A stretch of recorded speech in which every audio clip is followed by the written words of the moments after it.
And what do we have here? Another one. Woo, look at the wheels. I like that. Yeah, another Mercedes SL with the failed coilover suspension. Check it out. This one here is from North Carolina. What a beauty she is. Look at those wheels. It's sharp. My favorite color, black. Chrome wheels look nice on here, man. What you think? It's sharp. Got the AMG Sports package. I see the bumper. It's sharp, man. Look at this AMG. Sport. Yep. Side skirts. See that front bumper. Well, I stand correct, man, but I don't know, for some reason it just looks that good. That's not the AMG Sports, but it just looks good. Maybe because it's sitting low. This mug is tearing my grass up, man.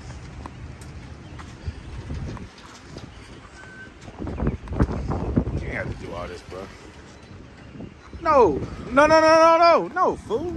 I mean, I'm sorry. Hey, no. It can park right here. Yeah, it don't have to go in the driveway. Yeah, right here.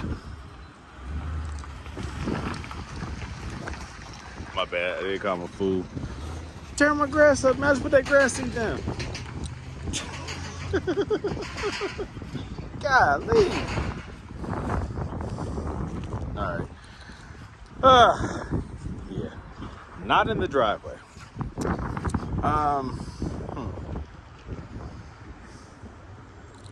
Yeah, we'll figure this out.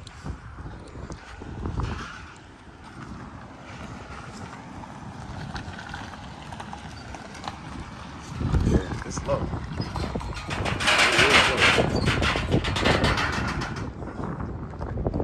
That's great. The car looks so good. I thought it was an AMG Sports package, but it's not. It's the original, not AMG. It's just the bumpers look good. It's just a really nice looking car. Black always just stands out to me. All right. What do we have here? We have a SL500 that just came in from North Carolina. We see the suspension is dropped low. And so in these kind of situations, you have to be careful when they load and are unloaded. Nice chrome wheels. Beautiful, beautiful chrome wheels. The unfortunate part about chrome wheels is that they get this, the oxidation. It's inevitable. You have to keep these things clean, salt-free.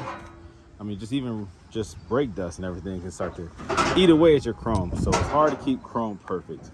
It's just what it is. But they are beautiful. All right. Got a little front bumper damage here. That usually occurs if the front is dropped too low. If you run up on a curb, you have to be careful with that. Got the aftermarket grill. It's a beautiful car.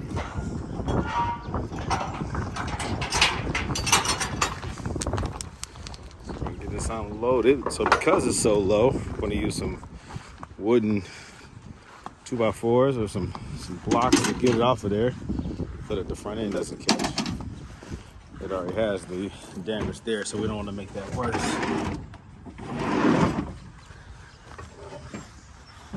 And that's what he's doing right there.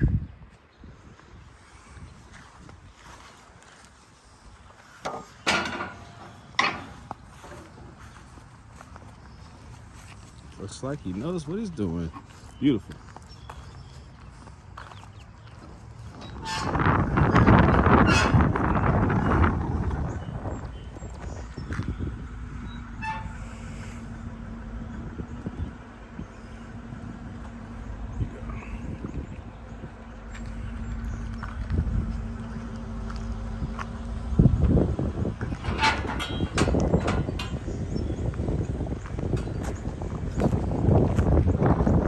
Help with anything? Are you good? Okay.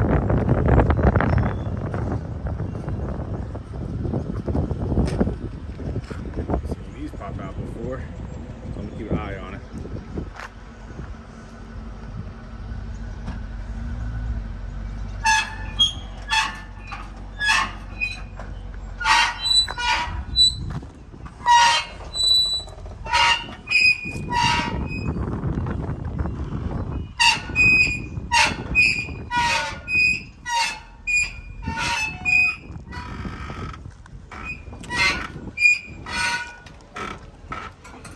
good.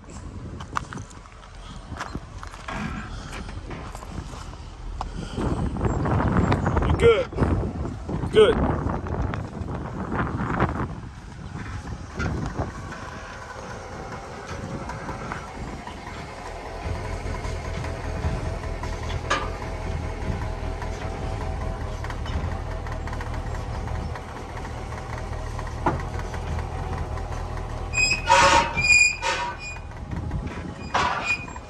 You're good.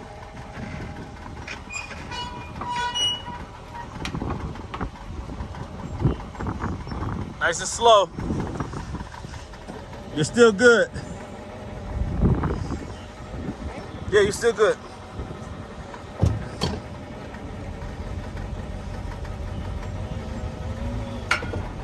Perfect. Perfect.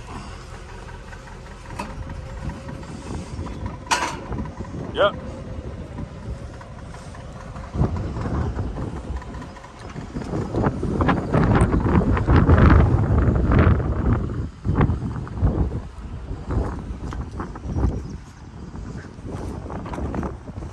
All right, good job, man. So I got it from here. I get it right here. There we go. Thank you.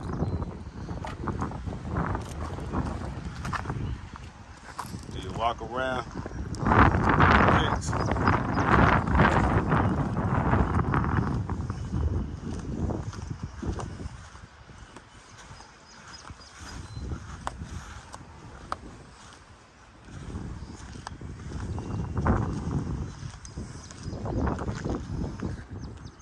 All right, she's safe and sound. Let's get her parked, which needs to be parked. So when you have the issue where the suspensions drop down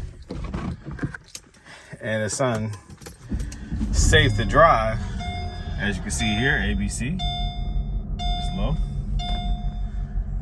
Okay, he did say something about a misfire. I mean, a check engine light, and I feel the misfire. So there's some issues going on here. We're gonna need some love. Got the bacon effect from the leak. Oh yeah, this thing is struggling. Oh, it's got a bad misfire, bro. Oh yeah, bad misfire. Oh, this is gonna be a difficult one to work on, because it's not just the suspension, but the engine needs some work too. Okay. Let's see. All right, get this thing where it needs to go. But yeah, so when it's low like this, you can't turn the steering wheel completely full turn because it will catch. Let's see, what's the best way to do this? All right, I know. Because it will catch the fender and it will tear your fenders up. All right, so the suspension is compromised, that's obvious. And also dealing with a misfire. So it feels like it's not firing on all 8, rather possibly just 7. It could be a coil pack, it could be a spark plug. Either way, there's a misfire. See that fluid right there? Indicative of a hydraulic fluid leak in the convertible top, the Vario roof. That's the biggest indicator, but also obviously the fluid. You see what it's done to the armrest right there. One of the flaws of the Mercedes SL500 platform.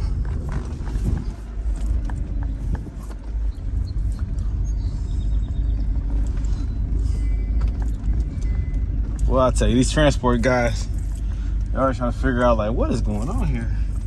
It's not usual. Every day, they don't pull up to a house that has 10 Mercedes on the property, in the driveway. You don't see that too often. He was asking about the G-Wagon. Just looking around like, this is crazy. This is crazy, man. All right.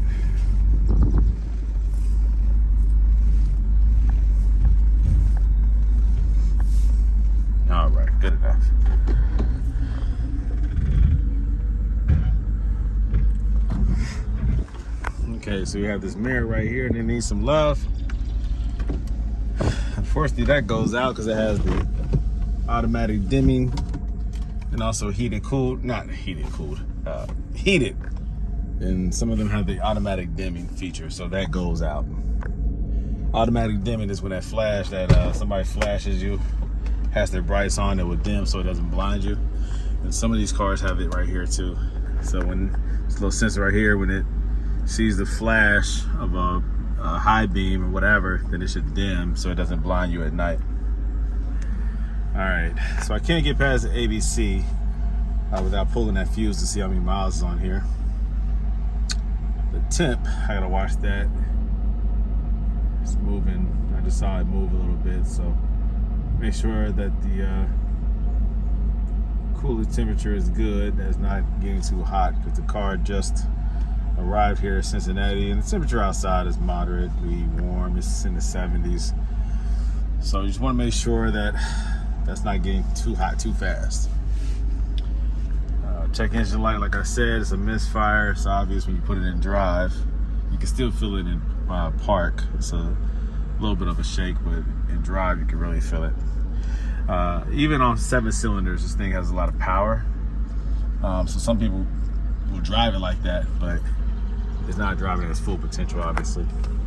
This right here is common. Unfortunately, the plastic inside of here is brittle. It breaks and it pushes through. This happened on my personal SL500. You have to take this door panel off and do some fixing to that. Same thing is happening over there. There's a couple ways to fix it. The best way to fix it is to, it's just kind of hard to just replace these things all together. They snap into the back of the panel and those little plastic clips break. I've zip tied them in some weird way with some thick zip ties and it holds. You can also use a glue. I can smell the oil. That's from the valve cover gaskets, I assume. The car hasn't ran for a while. It has seepage, burns off on the exhaust manifold. That's common on the M113s and M113Ks.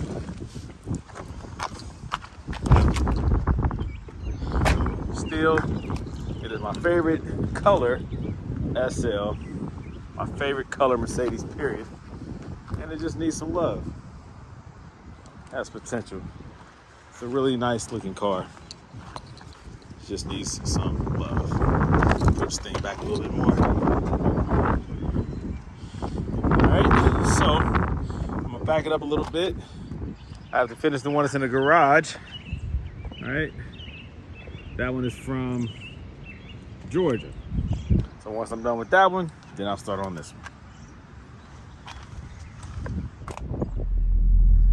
If you have this ABC light on in your car, and your car feels like this when you're driving, hold on.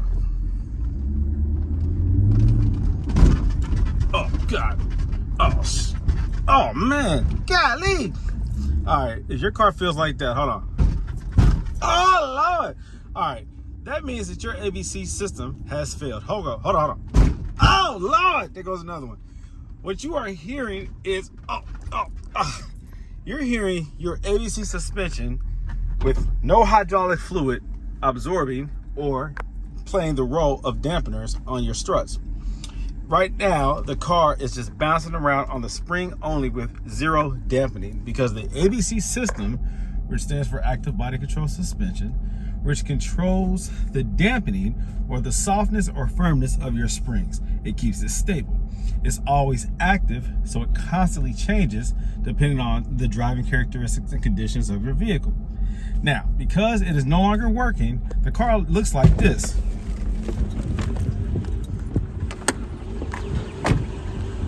You see how low the car is? The suspension has failed. No, this is not a low rider. No, this is not done on purpose. There is absolutely no absorption of impact from these springs, from these coilovers, or from these ABC struts. You see, these ABC struts has hydraulic fluid in the center. Now, most coilover suspensions have some type of fluid dampening that is preset, that doesn't change. It is what it is. And the spring itself is usually hard enough, firm enough, or a high enough spring rate so that it absorbs the weight of the vehicle is designed for your specific vehicle. Because these are an active hydraulic fluid suspension, it is supposed to constantly adjust. And when the dampening adjusts, it allows you to have a softer ride or harder ride depending on what mode you have it in. Also, you can raise the car up and down. It should never be this low. Now, your ABC suspension sometimes will settle if your car sits for months at a time. It naturally decompresses and settles down, relieving some of the pressure on the system. It backfills into the reservoir. It's a very complex system. Very dope, actually. It's a very nice system when it's working right. But when it fails, this is catastrophic. So now you can't turn this wheel all the way or it'll start bending this fender. Now you can no longer absorb the road. You see, sometimes the cars will lean on one side or the other, or just in the front or the rear. But in this case, the whole car has settled down. Take a look.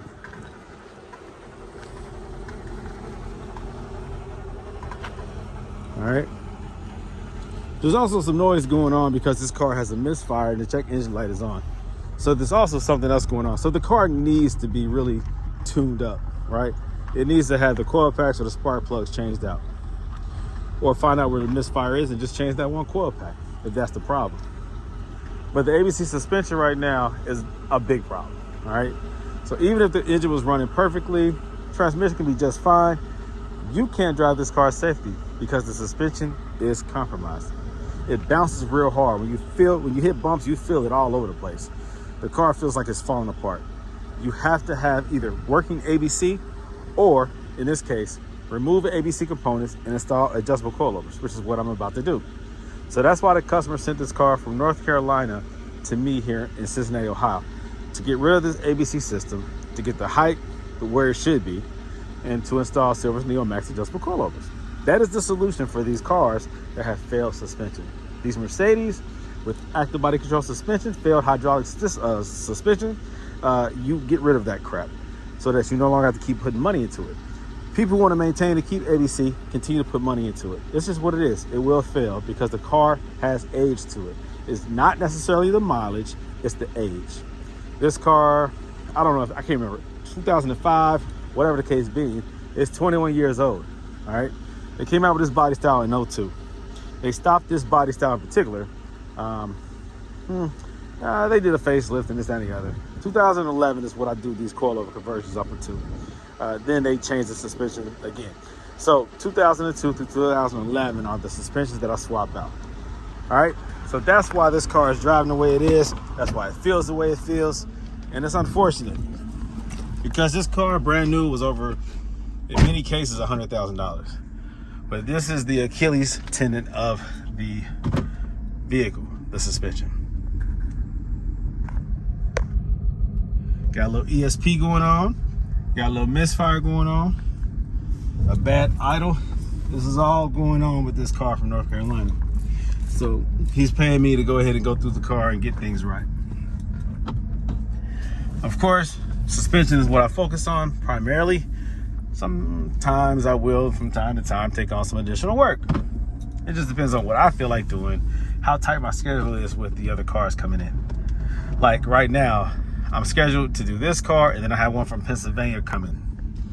So I can't spend too much time with this one because I have other work that I have to do. Cars coming in, customers want their cars back. So sometimes people, they want to send me their cars here like a typical shop and just leave it here for weeks at a time. That's not what I do. This is also where I reside, so I cannot have cars, so I can't have cars just stored here. The only cars that I'm going to have stored here are my cars. Oh God, oh, you feel that? Golly, it's crazy. The bumps is crazy. The way the car overreacts is crazy. And then when it's this low, you have to go up on the curb the right way so you don't tear up your fenders and the bumpers. All right, so it's a fine art there. Whew. Golly. All right. So let me get this thing parked in the garage so I can get to work in it. Whew. It's rough. All right, I'm back in my garage doing what I do over and over and over again. And that's why these cars keep coming to me. This right here is North Carolina. This one right here requires a little bit of extra work. We have the coilovers that are going to be installed on here, which means I have to remove the ABC suspension, the components and whatnot. A bunch of the lines, valve blocks, pulsation dampener, ABC pumps, the struts, all that crap. Front, back, side to side. All right, so all that stuff has to come out. Also, this has a misfire, so I have to check that out. I might have to install a coil pack, more than likely. I have to run the scanner and see why there's a check engine light. There's a couple other little things that this is doing. I guess the speedometer is off, where he might be going 20 miles per hour, but it says that he's going maybe 40 or something like that. He has some other issues he was telling me about. I'm trying to remember.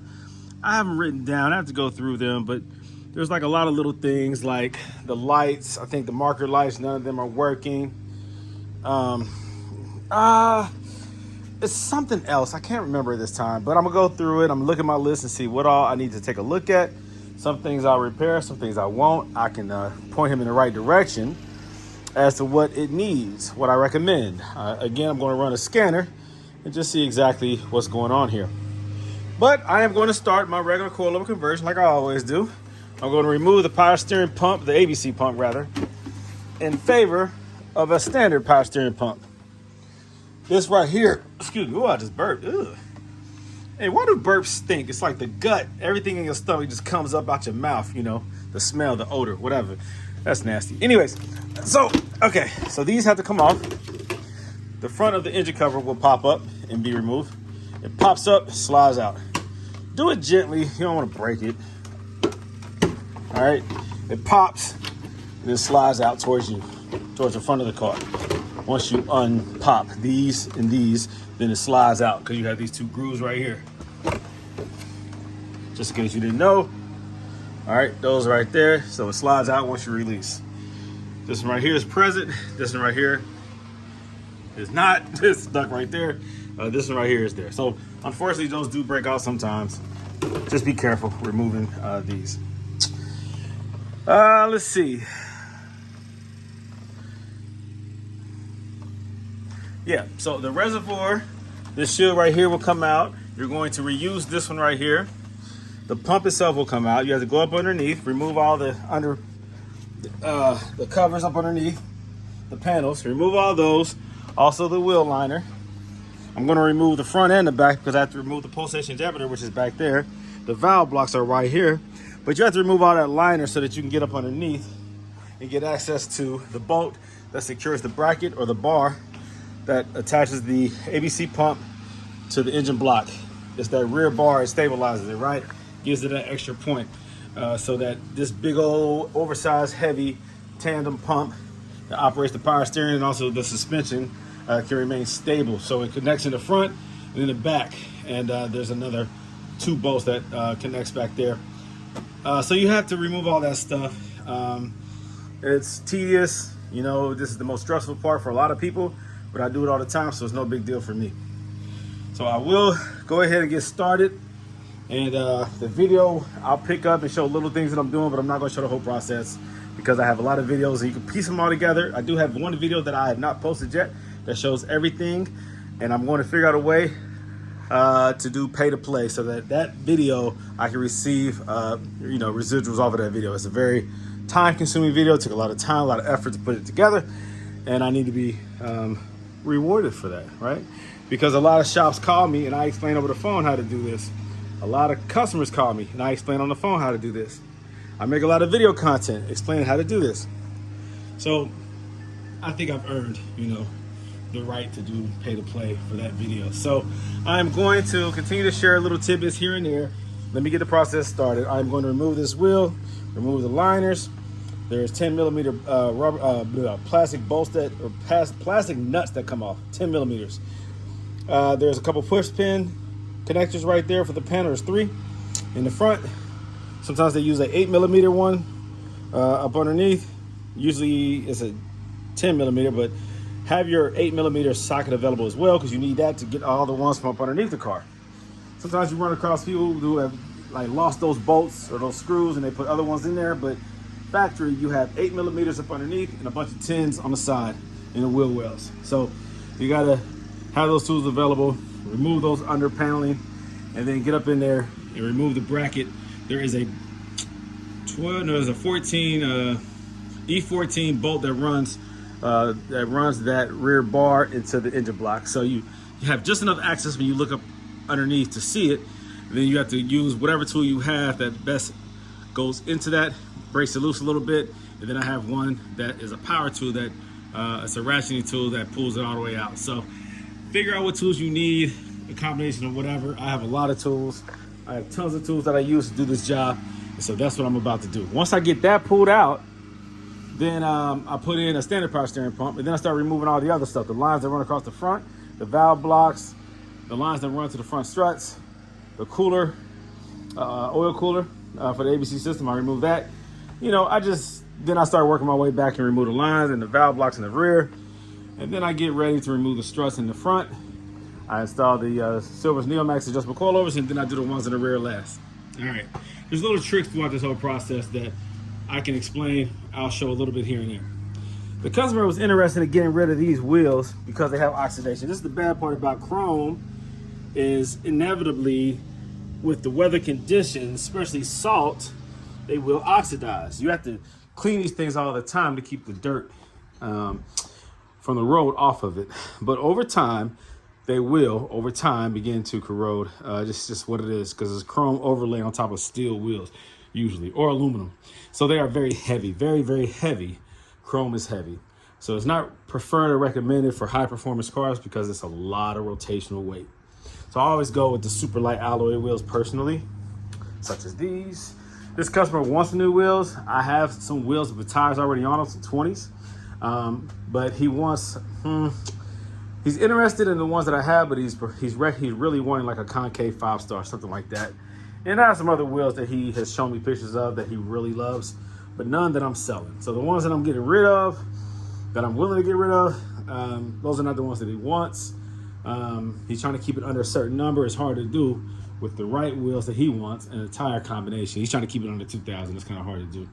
It can be done, but you have to really be, it's going to be hard to do. So it's not impossible. But for me to do the work and what I would charge, it's going to be over $2,000. For me to find the wheels, buy the tires, mount them, balance them, install them, spacers, new bolts, lug bolts. You got to do all that with wheels, man.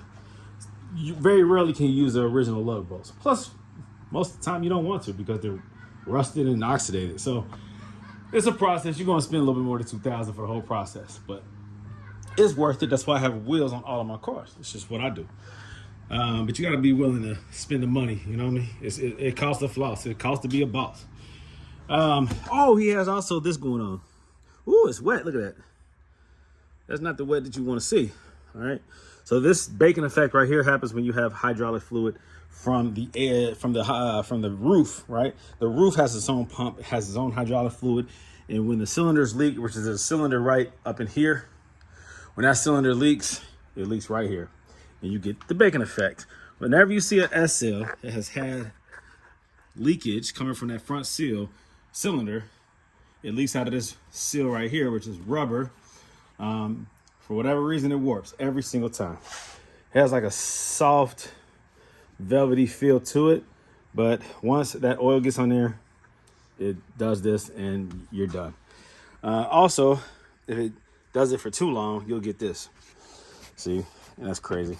So, unfortunately, that's the bad part about this hardtop convertible is the way it's designed. When cylinders start to rupture or leak, you'll get leakage and it can cause other damage. Permanent damage. So he has to replace this right here if he wants to get rid of that eyesore. But this right here, his roof needs replaced. The cylinder seal needs to be replaced. And I don't do that type of work. I know somebody, but I don't do that type of work. And the person that I knows, takes his time doing the process, but I can recommend him. He's in like Maumee, Ohio, so it's about 2 hours away from where I live. All right, so that's something else that he needs done. But, you know, worst case scenario, just keep driving around with a hard top. It's a beautiful roadster, even with the top up, all right? So mine has an issue with the roll bar. It's a leak in mine, so I just keep my top up. I don't even worry about it. One day I get around to it, but whatever. These cars are beautiful, very beautiful. This right here is too small. You need the larger one, but it looks good from a distance. So There's little things that this car needs. It's my favorite color. It's black. It's beautiful. It just needs a little bit of love, but I like it. So let me go ahead and do some work on here, get this process started. I hate when the suspension drops or if you just accidentally run up too close on a curb, but that's present. All right, it's just, I see a lot of that. So it's nothing new to me. Most owners, they kind of live with it. Because if they get it fixed and then they run up on a curb again, they're going to be pissed. Now, the good thing about getting rid of ABC, though, is you don't have to worry about the car dropping again. Because this car was very low when it arrived. Matter of fact, I have another one down there that arrived the other day. You see how low it is? Yep. Failed suspension. So that's what it is. When you have ABC, that is what will eventually happen. So you got to catch it before it gets that bad. Either replace it or keep maintaining it. All right, let me do what I said I was going to do. Let me get this process started, and I will follow up. Okay, so I have removed those panels, and look at what I found. It was very wet on this side. Very, very wet. A lot of fluid. And you wonder why? Well, the most common reason is because of this line right here. Do you see that? That line is ruptured. That is the high pressure line that goes from the pump. Well, does it go front? Well, I guess it does eventually go. Okay. It goes to your pulsation dampener right here. The pulsation dampener is fed from the pump. That gold line runs up to the pump. That is the output of the pump, the high pressure line, the hard line at the ABC pump, okay? Feeds to the pulsation dampener, and then these two lines here, they run to this block. Can't really see it from here. Gotta drop this panel here, but there's a block, a three-way block. The three-way block comes from here. These two upper lines. These two upper lines runs to the valve block. Those two upper lines go up into the wheel well, back down. They go to the block, all right? And then from that block goes these two lines to the pulsation dampener. One is high pressure, one is a return line. The line that ruptured is the high pressure line, all right? And then on that three-way, you have two lines that run all the way to the back to the rear valve block. You have a high pressure line and a return line. That high pressure line back there also goes. Again, they feed off of that valve block. I'm sorry, off of that three-way valve or three-way block, which comes from the front valve block, all right? They come back, they run up wheel well along the engine compartment behind the heat shield, back down, and then this connects to it, and then the valve block in the back connects to it, all right? It's located like right, it's like right here. It's located like right there, all right? You have to drop this panel right here to get to it. So this is known as the killer line. It's like one of these, the high pressure line, this one right here. This here. This is known as the killer line. This is the line that goes the most. When that busts, that line there, I can follow it. It goes right here. That's the killer line. All right. That line will blow up. It'll pop. That line runs to that block that I was talking about, as well as I think this one too. So this one and this one run back to that block. This is the return line. This is the high pressure line. It runs to that block, which then splits to the pulsation dampener and then to the rear to the valve block. Those high pressure lines are always susceptible to failure. All right. And you can see the obvious failure here. So that's why you have so much fluid all right here. All right. That will kill the system. So because that line is no longer pressurized, it won't return the fluid, and it will not allow any of the other valve blocks to work properly because you have a leak, a compromised suspension. So the pump will stop working as well. It'll turn off. Once it realizes, because you have a sensor right here on this pulsation dampener, that balances out the pressure of the pump. So when this line ruptures, the pressure drops. It notices this sensor right here, tells it that there's a problem, and the ABC light will come on, and it will stop pressurizing the entire system. All right, so that's the catastrophic failure in this case. everything shuts off because of that. Is that replaceable? Yeah. That's actually a short line.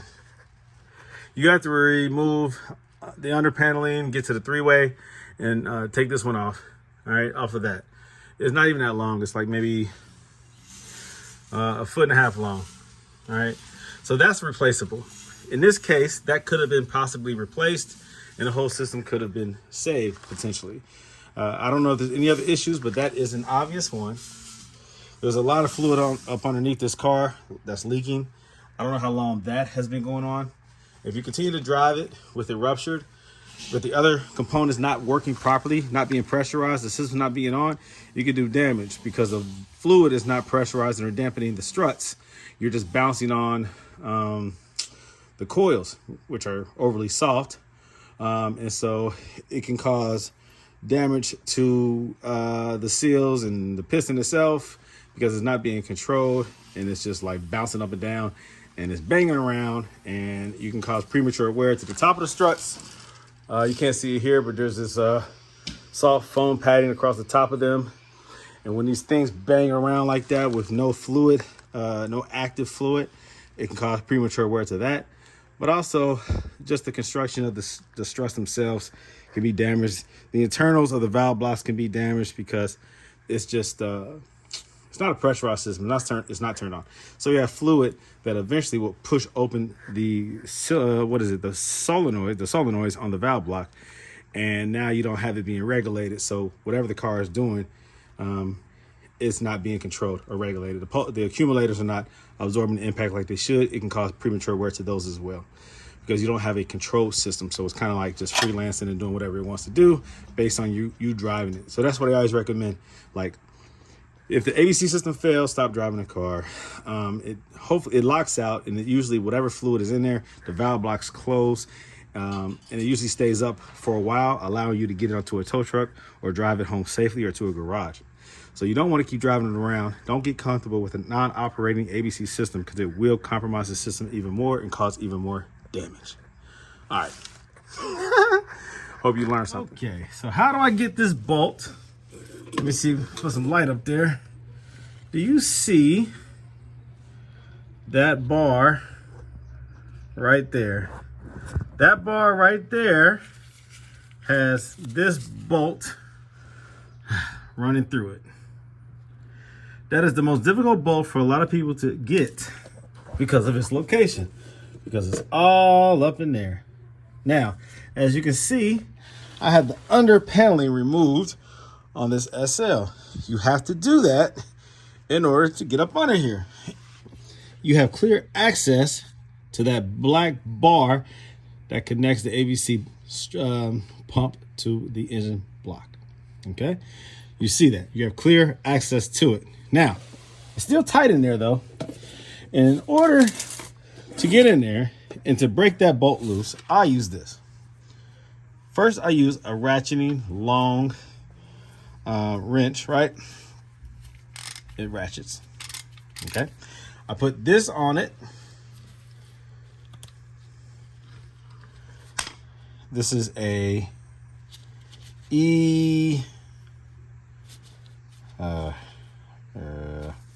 hold on, I'm trying to find it. E14. All right, E14. All right, star. Boom.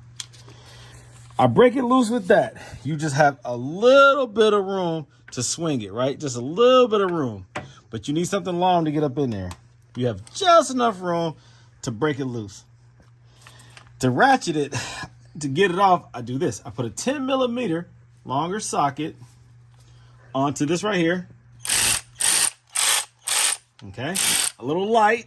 It has a little light on there so that I can see. Here goes the light. Okay, so I'm not blind, right? I have also this light here that shines up in there. But once you put the tool in there, it's hard to see. But this right here lights up. This is a Work Pro, all right? It works very well. So I break it loose with this, and then I extract it with this. The bolt, thankfully, is not a real long one, all right? About an inch, inch and a half maybe. And so you have enough room then to get it out of there. And it usually drops and falls in there somewhere. You just got to fish it out, get it out. But yeah, there it is. That's how I remove that. Once you remove that bolt up there, then you can work from the top. But you got to get that from up underneath. That one right there. All right. That's how I remove it. These tools right here. No problem. It takes me a minute. All right. A minute to get that out. It used to take me an hour to get that out when you're doing it from the top. Now it takes me 1 minute. That's how I do it. All right. Once that's removed from up underneath, I know that I have to get the bolt that connects it to the back of the ABC pump off. But before I do that, I start to remove all this mess here. 10 millimeter bolts, nuts, all that kind of stuff to get all this stuff out the way. Then I remove the front of the pulley. I remove those 3 screws, all right, that holds that in place. Then I remove the belt. Then I start taking out this stuff out the way. And then I get that 19 millimeter bolt, banjo bolt that runs the hard ABC line into the pump. Then I also remove the ground wires that connects the pump to the chassis. Then I go in there. There's a 13. Well, I do that last. There's another one of those E14 bolts that runs that support bar into the back of the pump, and you remove that with a little bit of finesse. I use a smaller socket, a 10 millimeter 1/4 inch. Let me see if I have it right here. No, it's not that one. I'll find it real quick to show you. Let me see. Where is that little socket at? So I use a little socket like this.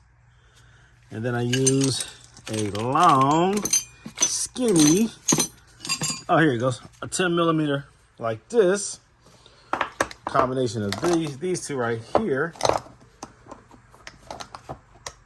That allows me now to get down behind and break that one loose. And instead of working the whole bolt out, because it's long like this one, and it takes forever because you just have a little bit of leverage, then I take this one and put that same socket onto here, all right?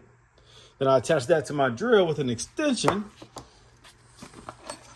Not this one, but I have another one that this goes into, locks it in place, and then I use the drill, and then I break it loose. Well, it's already loose, but then I finish extracting it, all right? I have like these weird techniques, but guess what? It works. And I can get this ABC pump up out of here in about an hour or less. That's what I do, guys. I've done so many of these. I've learned different techniques to get it done. And that's what I do. And it works every single time. Every now and then I run into somebody replace the pump. They over tighten some things, or they put different bolts or nuts in there. That pisses me off. But when I do run into those issues, there's workarounds, you know what I'm saying? But I hate working on rework. Like somebody's already been in there and did some different things to it. I call it molesting. Like they went on in and they molested the original OEM specs or process or equipment. So then I have to go in there and figure out what they did and just reverse it and then do what I need to do in order to get rid of ABC and install Silver's Neomax adjustable coilovers. Okay, and another tip. Well, first off, I already have the pump disconnected in every single way. But let me just tell you a little something. In order to get that 17 millimeter high pressure power steering line off, a lot of people try to remove that line before they get it to the point where the pump is loose. You have to disconnect everything from the back, from the front, get everything disconnected so that you have play, so that you can change the angle. At the original angle, it is very hard to get that loose. You will usually strip that 17 millimeter nut right there. All right, this nut right here. Instead, first of all, use the right tools. Most people just try to use a regular open wrench. No, you need a ratcheting wrench, a pipe wrench. This right here is designed to ratchet, to go over the existing line and to ratchet, to turn. All right, allowing you to fully surround the nut. All right, you put it on there. All right, you put it on there. Now, if you're not strong enough, because the leverage is very minimal, because this is not that long, right? You put it on there and it's on the 17 millimeter nut, and you have it on the right direction so that it will ratchet this way and loosen it up counterclockwise. Okay, In order to get the length that you need, I take one that has an angle like this. And let me see if I can do it with one hand. You basically create a cheetah bar. Let me see. Like this. There you go. You create a cheetah bar. Now you have the length. So you can bring your hand further out. You have more leverage. And now you can break it loose. You do this the right way. You get that on there. You add the cheetah bar. You angle it. And you break it loose. One good tug. And it breaks loose every single time. You need one of these. This is the best way to get that high pressure power steering line off of your ABC pump. Because it's on there tight, y'all. It's on there tight. That's the best way. All right. So again, get everything off first. Get the 2 bolts off the front off. Get the 13 millimeter off the back off. Change the angle, and then you can break that line loose. And you can remove that line, and you can remove the pump.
All right, y'all. This is how you remove the rear ABC strut from your R230.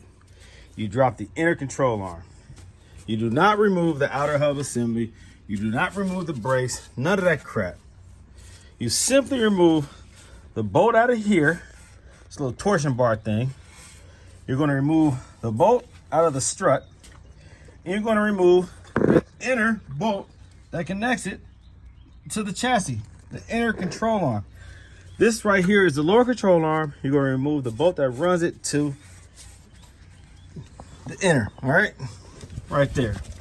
In order to do that, this bolt here, all right, this is like a 12 spline or something like that.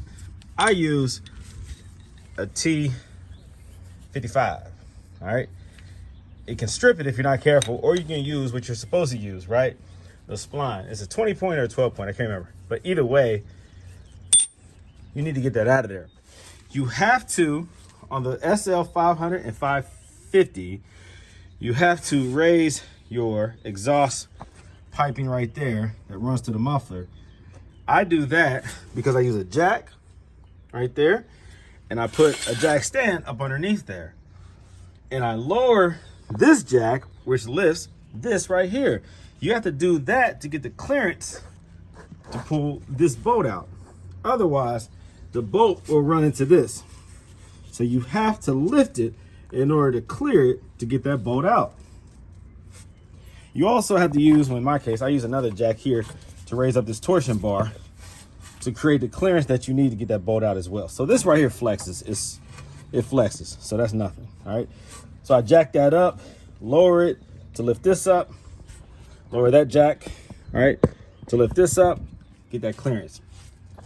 Before you do all that, you have to make sure that you disconnect the line from the ABC strut, and also you remove the sensor that is connected to the lower control arm in the upper part here. So there's a sensor back in there. It's a level sensor. I cut that wire, and I removed the 10mm bolts or nuts that secures it to the chassis, and I remove the arm from the lower control arm so that it doesn't hang. Because if you drop all this without disconnecting that, it's going to stop it from dropping all the way. It's going to put crazy tension on it.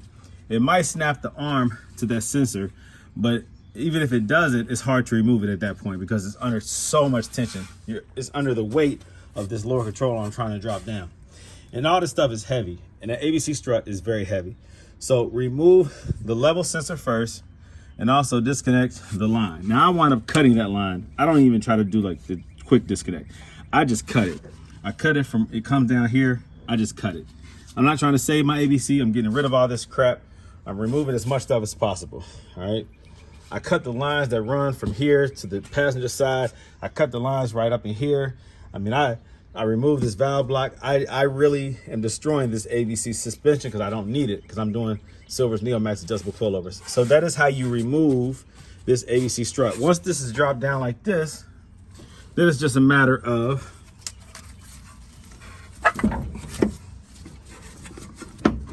wiggling this thing out of there.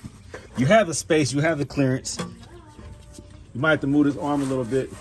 All right, how you doing? So you have to just kind of work it out, drop this, move this out the way. There's plenty of leverage, plenty of room to swing this out and to get it out of here. I'm just trying to do it in one hand, that's the thing. All right, see that? Boom, just like that. You don't need it, get it out the way. It's garbage, it's trash. All right, just like that, boom. It's out the way. That's how you do it. That's how you drop this lower control arm, inner lower control arm, in order to remove the ABC strut. The new strut, if you're still doing ABC, this is how you reinstall it. The same way that got removed, you reverse the process. If you're doing coilover conversions, same thing. The coilover is even smaller and lighter, so it's much easier to install. Where is it at? Oh, I didn't mean to drop that in there. This right here.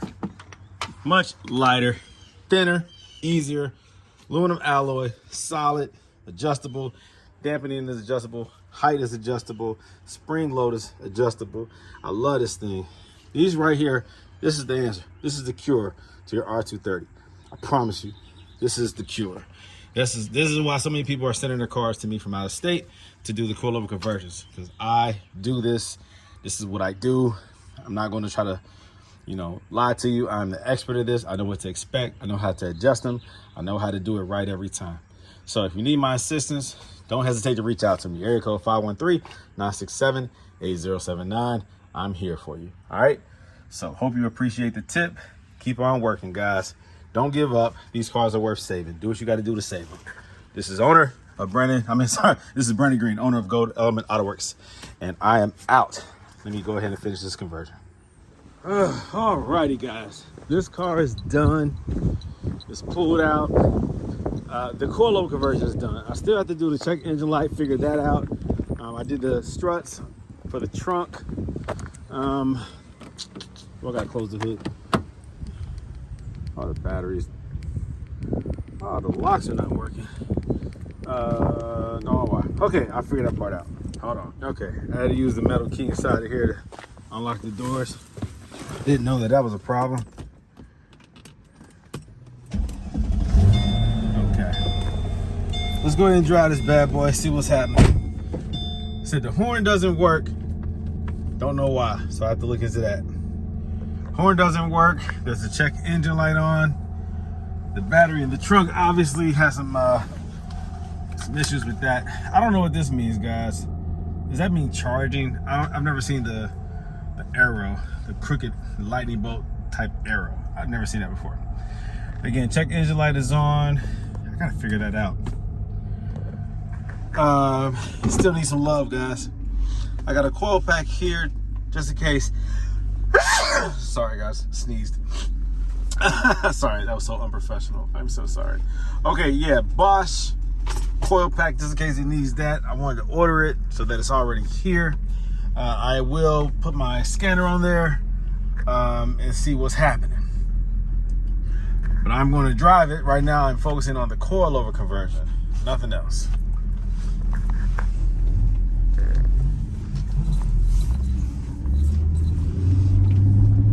Now I'm gonna drive it up here, do a little turnaround and park it so I can get some walk around footage, see how it sits, see how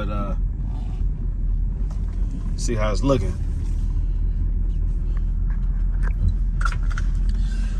You might be able to hear the vibration. I know you can feel it a little bit. It's not the best idle, but but it idles and it has plenty of power. So I got to figure out what's going on with that. All right, so this is how it sits on the wheels that the car came with. He wants me to put some aftermarket wheels on there, and I am going to do that. Now we have a headlight that's out. But let's again focus on the ride height. It looks good. All right, I'm going to take it for a drive and see how it feels. But before I return this back to the customer, I got to see what's going on with the things that are not working.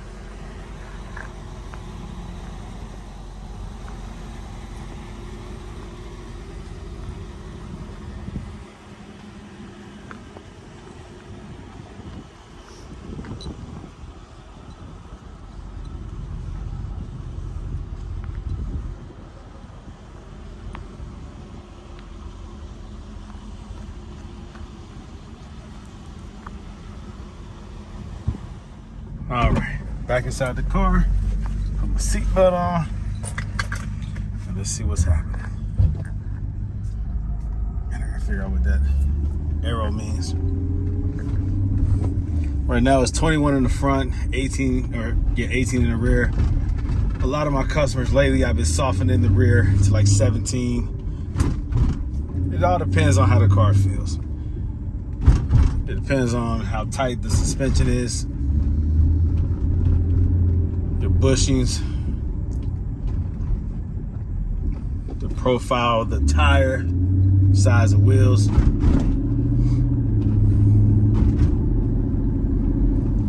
Now this customer again wants some 20s installed on here.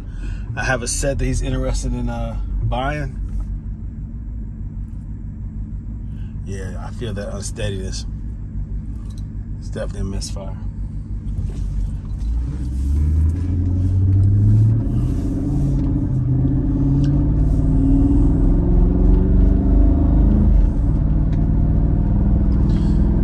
Even with the misfire, the car is going to drive good. It's going to have power because it's a big old V8 and there's 2 spark plugs per cylinder for efficiency and power. So very well designed engine. I mean, this motor, man, you got to really tear this motor up for it to stop working. You got to really neglect it, never change the oil, never change the spark plugs, never do a tune up, let it overheat, you know. You have to really tear this engine up for it to stop working. This is the most reliable engine Mercedes has ever built, in my personal opinion, as a V8. Now, I'm not comparing it to the diesel. I know the diesel can get 1,000,000 miles. I'm not comparing it to a diesel. I'm comparing it to a standard gasoline V8. The N113 is the best motor. Second place is the N113K, the compressor version, the AMG version, the hand-built version of the N113. It's a phenomenal engine. These engines last. So just do the maintenance. The car's gonna tell you what's wrong with it. Check engine light's gonna come on, figure out why, fix it, and keep rolling. So this customer is paying me to do the other maintenance that needs to be done to the car, to go through it, see what I can fix, see what I can't fix. But he also wants some, I have some 20 by 10 and a half. So if you look at some of my other videos, I've installed 20 by 10 and a half all the way around. You stagger the tires. It's a squared rim setup, wheel setup, but you stagger the tires. And so you can pull that off with the right spacers, the right lug bolts. I've done it. It looks fantastic. It really gives the car a more aggressive, wide look, and it handles very well. And so now that he has coilovers, he can do an extreme setup like that, not worry about failure. The car dropping down on the wheels, because that's one indicator of a failed ABC suspension, is when it collapses on itself, you know. And now the factory tires and wheels are tucked up into the wheel well, and you can't even turn the front wheels, you know, because it grabs the fender because it's sitting too low. Now that you have adjustable coilovers, you don't have to worry about that. You never have to worry about that failure again. Woo! Whoa, look at that deer and those crows. Wow. All right. Or hawks, crows, whatever they were.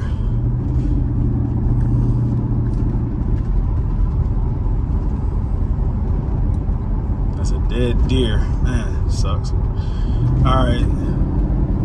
So this is this handles really good. Handles very good. Well planted. Predictive handling and steering. It's nice. No worries here. Once you convert the coilovers, you don't have to worry about suspension ever again. It's solid. It's good. It works. Now you can take this car out of town, drive it as far as you want to, and never have to worry about a suspension ever again.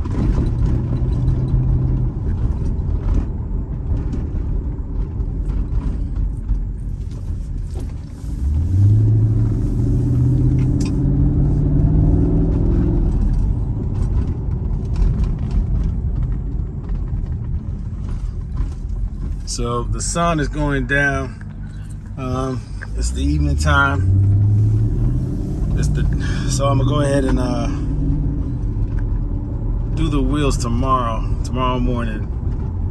I wanted to drive the car first, get some good photos, good video content of the car itself.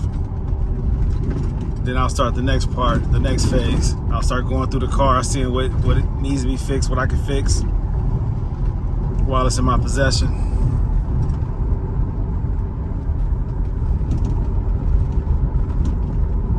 There's a flap on the trunk on the inside that works when operational. It's necessary for it to operate in order to operate the trunk, the variable roof, the convertible top. So those flaps, they come down, then they go back up when you're closing the trunk, closing the top. When you're opening the top, they drop down. It's a whole, little process, whatever. And what are those things called? What are those birds called? They're not crows. They're what is that bird called? They eat carcasses and stuff on the side of the road. Vultures. Yeah, vultures or something. Isn't it like a vulture hawk? I don't know. I can't think of what it's called. I should have watched more Animal Planet. But you see them around here, man. They got like the red heads. I don't know, pink heads. Okay, anyways, so yeah, all right, so yeah, that piece is no longer working properly. Like, he had it tied up. Then I just zip tied it because I think that's a mechanical failure. So I don't think his top is going to work unless that actually can open and close on its own. So instead of it just hanging and dangling, you can't even close the trunk without that thing probably breaking. So I just zip tied it up. Again, he said his horn doesn't work. I gotta figure out why his horn doesn't work. he has some lights that's out. It should say here that the headlight is out, but it doesn't. I wonder if that arrow has something to do with the charging. It doesn't say headlight though. It should say the headlight doesn't work. Wait a minute. Okay, it was not on auto. It was on off. Now I put it on auto. It should tell me something, right? What does that mean? It doesn't say the headlight is out, but I'll see. I'll see. It's on automatic, so I'll see. But he said that there was a marker like that's out. I don't know. He might have something else going on if he has several lights out. It might just be neglect, like the bulb itself just went out. It just wasn't replaced. His headlights are HID. They have a ballast.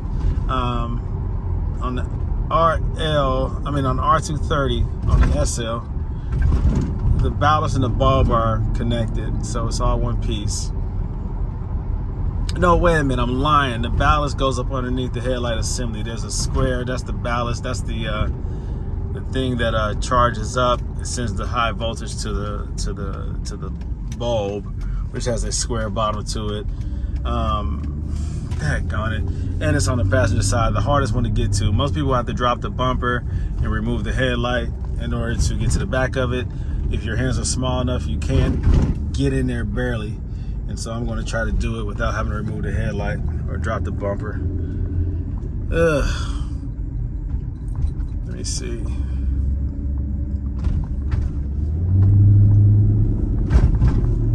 He gave me a list of things that doesn't work that he wants me to check out. He said something about like the RPMs not being right. I need to pay attention to that. I'll drive it some more. He said that the speedometer is not accurate. That's what he said. Not the RPMs, but he said when you're going a certain mile per hour, the numbers are off. You know what? Let me check that out again, because I forgot about that.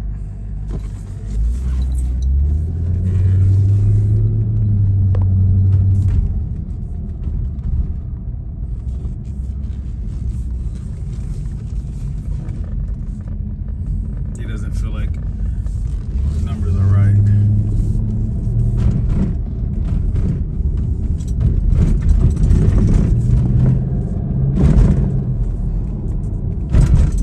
As these springs settle, I will make adjustments. It is a little firm in the back, so I'll probably soften it up. 18 might be too much. See, this road is real bumpy, so I can definitely tell when it's too firm. The car overreacts a little bit.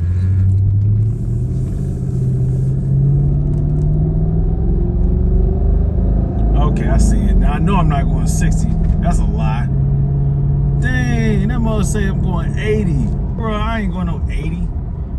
What's up with that? Bro, I barely hit 40. It's like it moves twice as fast as it should. That's crazy. Cause I think all I did was hit about 40. I could never hit. That's crazy. Can't hit no 80 miles per hour that quick. And his mirror is jacked up. Yeah, that's crazy. The speedometer definitely is off. What's up with that?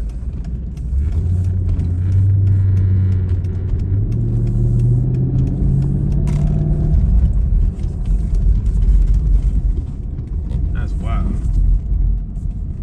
That's wild. Let's do that again. I'm just hitting about 35 right now, 40. That motherfucker saying I'm going 80. Not even close, bro.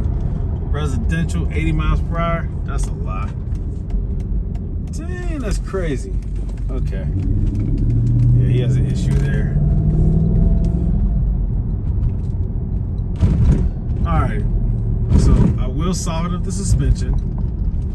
I will run a scanner to see what the heck that arrow means and why the check engine light is on. I got some work to do.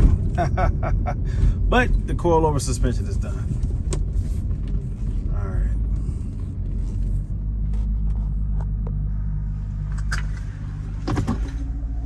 All right. So I just drove for what, about 15 minutes or so. All right. Radio is on. I think the convenience feature Warning is over with, I think.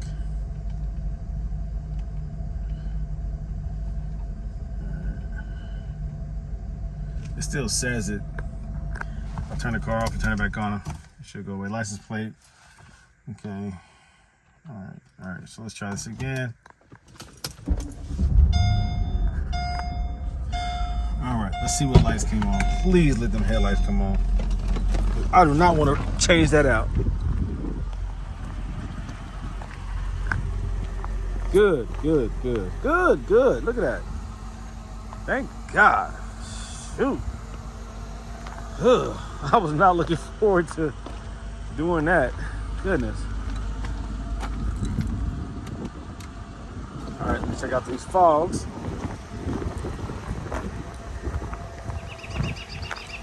All right, so you got one fog light that's out. All right, I can deal with that.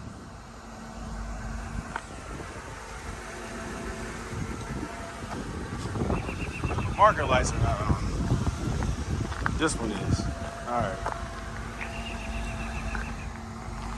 All right, so the marker light on this one, the passenger side is not on, but it is on the driver's side. All right, and the fog light, okay? So I'll take a look at that. So about 3 fingers.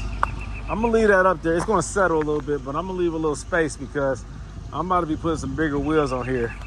And I wanna make sure I have enough space. I can always reduce it if I need to, but I hate increasing it. Reducing it is a lot easier than increasing the height. All right, let me back this thing up a little bit.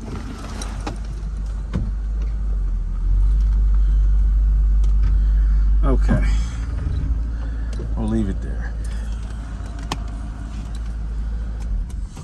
Okay, nice drive.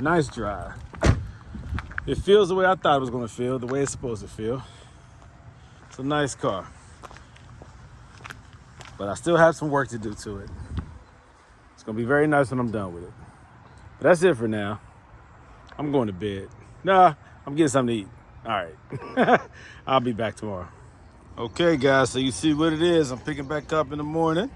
I'm about to put these Bostons right here, 20 by 10.5 with a staggered tire setup. It's gonna look real good on this car. So the coilover conversion is already done. And now it's time to put some nice wheels on here, see how the setup looks. You know, I have to use some spacers, some different bolts, but it's going to totally change the look of this car. It's going to give it a nice wider setup, a nice look, better handling. It's going to be cool, man. I like putting wider wheels and tire setups on these SLs. It really does something to them. They're already sleek and beautiful, but it just gives it a different type of presence. So that's what I'm doing. These are 20 by 10.5 all the way around. I call it squared, but then I stagger the tires. In the rear, 285, 30, 20, and in the front, 255, 35, 20. We'll see how it goes. I have the first wheel on. Looks crazy.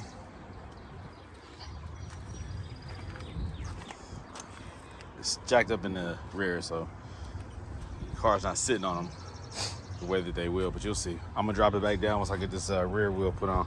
I use one spacer, like a 10mm spacer. I have to get some new lug bolts. The ones that I used were like original Mercedes lug bolts. The length is just right. It's probably like a 40mm, I think, or maybe a 38. So I'll get the some new ones, but for now, let's get the rear on and we'll see what they look like. Y'all see that right there? Y'all know what that means. Yep. Coilover suspension. The best way to have wheels in this car is with coilover, so you don't have to worry about it dropping and damaging the wheels, the tires or the rims, you know, or the fenders. All right, so let me go ahead and continue what I'm doing, and then I'll show you once the rear is on. All right, this is just ridiculous. This is just ridiculous.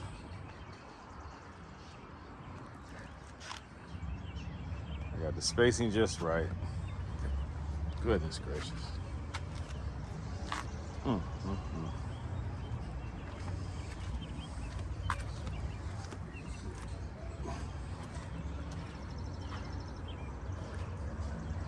God, this is a lot of wheel for this car. Goodness. Here it is, the completed project. What do you think?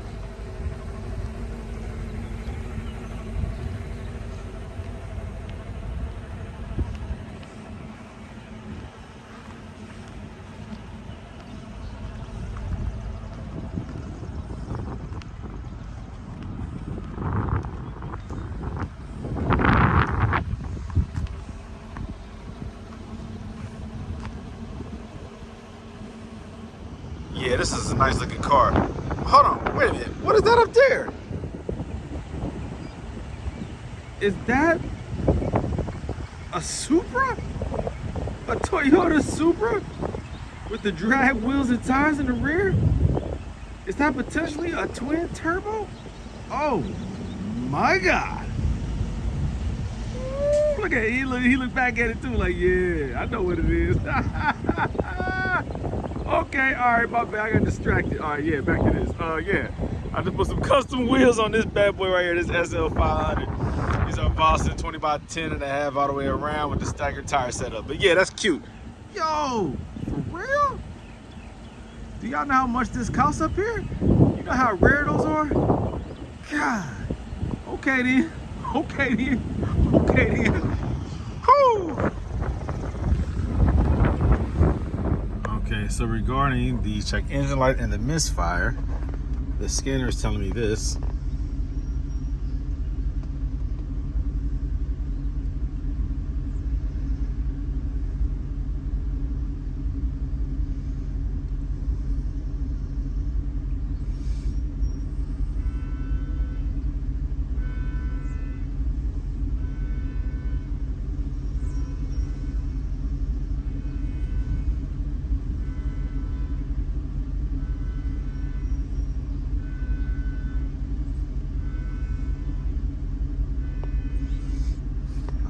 Also, the ESP light was on earlier, so let's just see what it says. It's a store code.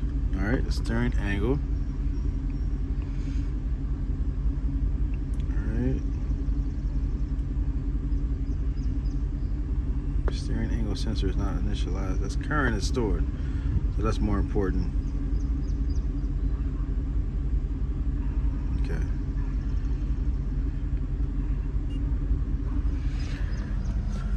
Let's see. Is it currently a code?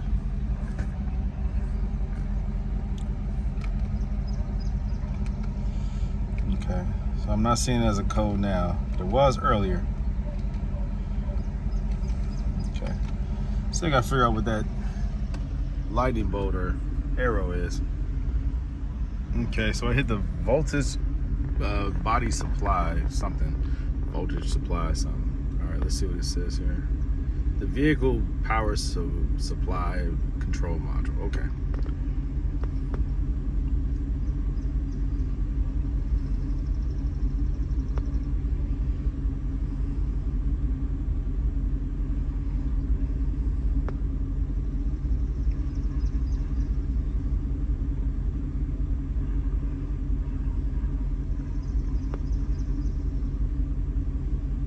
Never heard of any of these.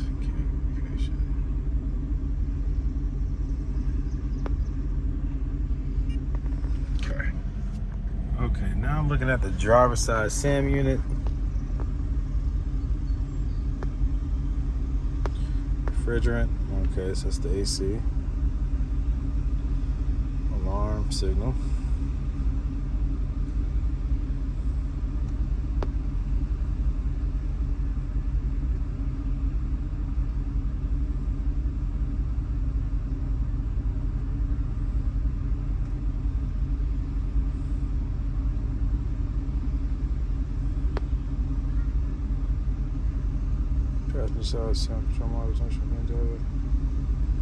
So there's a glitch in there.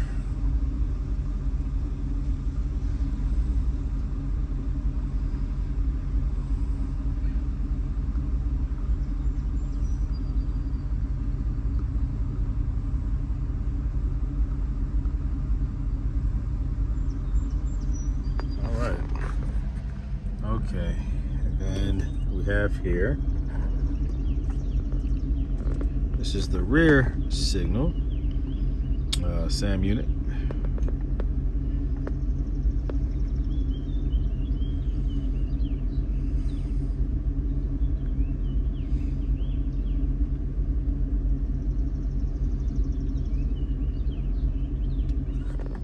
All right, and then regarding the air conditioning,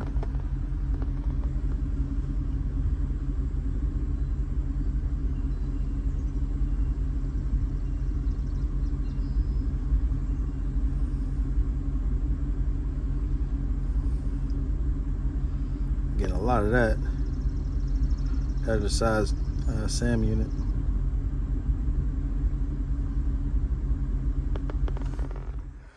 Now, if you take a look at your valve cover gaskets on the passenger side and on the driver's side, I'll show you. They are seeping out a lot of oil. And this is your number one cylinder. Passenger side, the one closest to the front. This is 1, 2, 3, 4, and then 5, 6, 7, 8. You see how much oil is coming out of the valve cover gaskets. This is common on the M113 and M113K. This motor is pretty much bulletproof. As long as you change the oil and maintain it, you will not have any major issues out of here. But this here is a common issue. The valve cover gaskets have to be replaced at some point because just over time, it's not always mileage, but frequent oil changes and just staying on top of it helps out. But when these cars sit for a long time, and especially when they're not driven, the gaskets can start to give way and become hardened and no longer keep that fluid inside. It becomes less supple and it becomes more brittle, allowing fluid to seep out. It hardens. And so that being the case, you have to stay on top of it.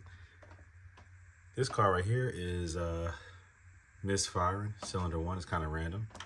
So as it heats up, it kind of comes and goes. So I'm going to change the coil pack. And it might just be because of how much oil has gotten down into here. It's messed up the conductivity. So I'll start off with the coil pack. I might even pull the spark plug out, take a look at it, and see if it's wet. That's what can happen eventually when these valve cover gaskets start to seep out. The oil will drip onto the exhaust manifold, it will burn off.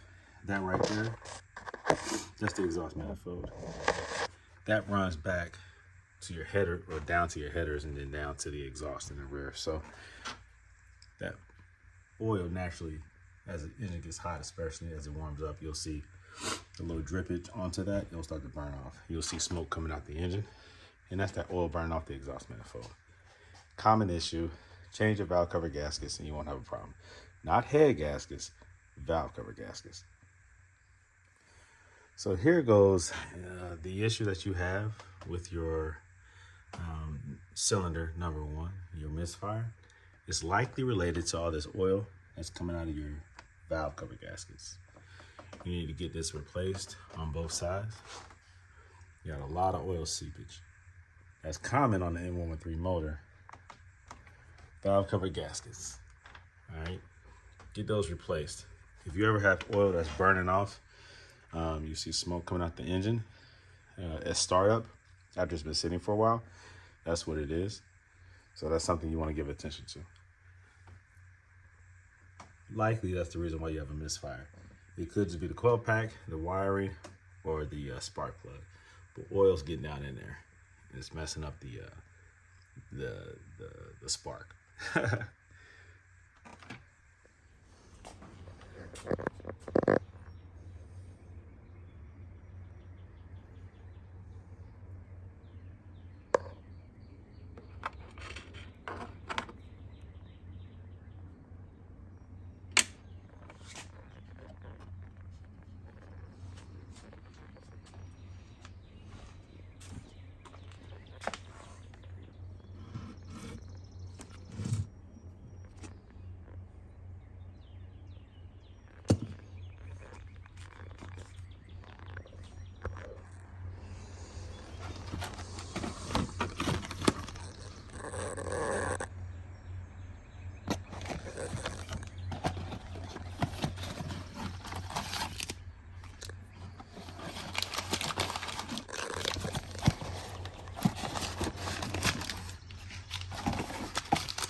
Mercedes R230 2002 through 11.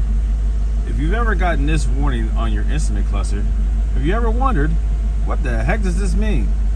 I couldn't figure it out at first, so I did this most simple thing, and I went to the owner's manual, and I found it right here on page 263. It indicates display defective. The instrument cluster display is malfunctioning. Continue driving with added caution. Visit an authorized Mercedes-Benz center as soon as possible. So that's what that means. So after changing the coil pack, there's still a check engine light.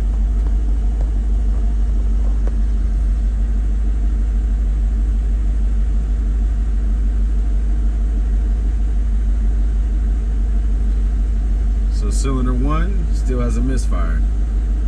That's a new coil pack, so I'll probably remove the coil pack and pull out the spark plug and check that out.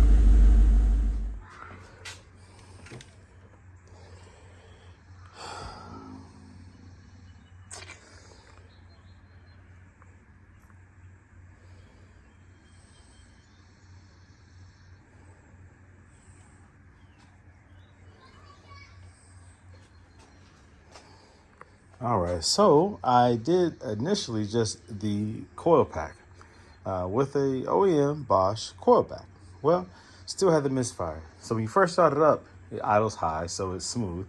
And then when it calms down, you get the misfire, cylinder 1. So I decided to go ahead and pull the coil pack out and also pull out the spark plugs. There are 2 spark plugs per coil pack or per cylinder. Both are hot.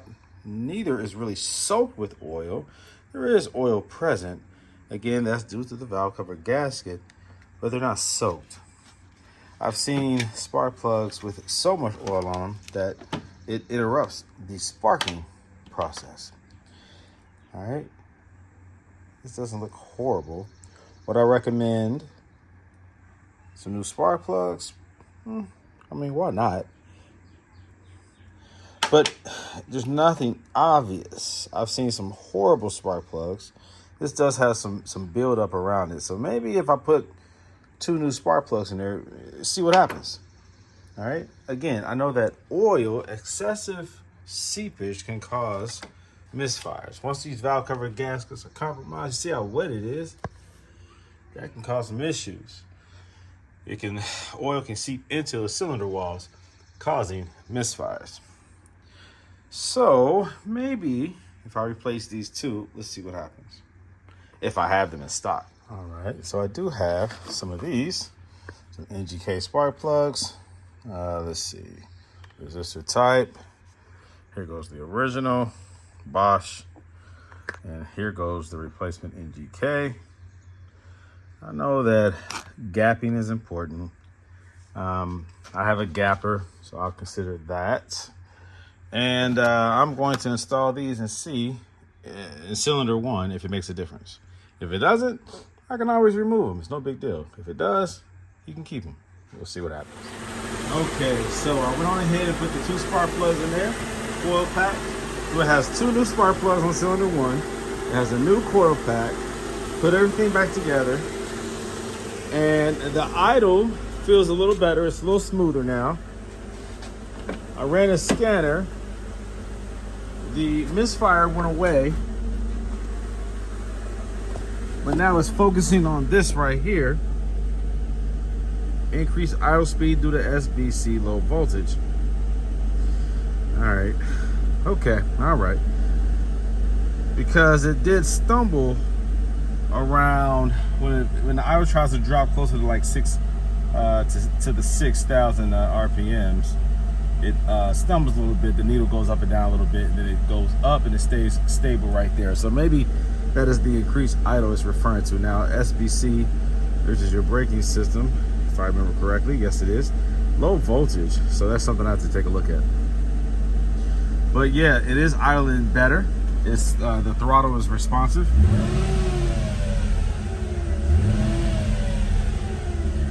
Always put it in drive and see how it idles.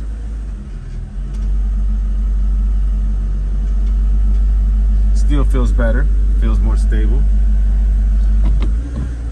All right. So I think that solved it. The spark plugs and the coil pack together. I think the spark plugs might have just been fouled out and we just didn't know. All right. So the customer will be happy to hear that. Now let's see. I'll take a look at the SBC, and I'll also take a look at this instrument cluster as to why it's saying that right there. He has some other issues with his lighting. He says something about there's a light that comes on even when the lights are off. One of his headlights comes on. Some weird stuff. And also the marker light bulbs might need to be replaced. He's having an issue with that. So there's a couple things going on with this car. I'm going to take a look and see what I can fix, and what I can't, I'll just let him know. Okay? But yeah, that's a good thing though. The idle is, well, the misfire has gone away, so that's good. Okay, so I'm running a scan on the SBC, which is the brake system. Of course, when it's in diagnostic mode, it's going to do this because your brakes are inoperable. But this is what it's telling me. Now, this is stored. I don't know if it's still, it's not current, but stored. Stored. I'll check his brake fluid level. Pressure regulator.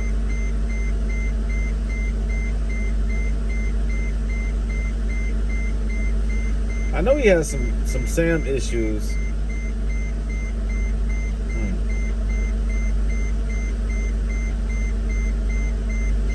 I don't know if something got wet or what, but he has some things that's like acting real funny. Like the horn not working, lights acting funny. Even this SBC. I'm going to clear this because everything is saying stored. And see if these other faults. You want to see it stop beeping there. Okay, all right.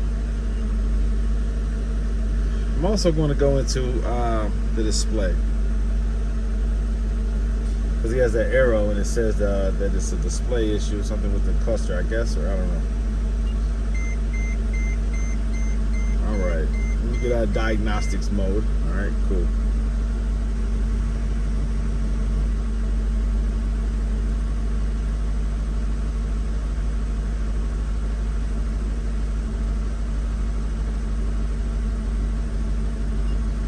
Let's see if this has anything to do with it.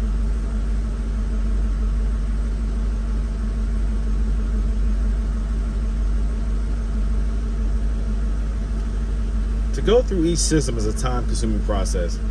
I'm going through the systems that I know have an issue, but if you really want to fix this car, you have to go through every one and solve every issue, and it's very time-consuming. Very time-consuming. Stored. Communication control module. All right, I'm gonna clear these.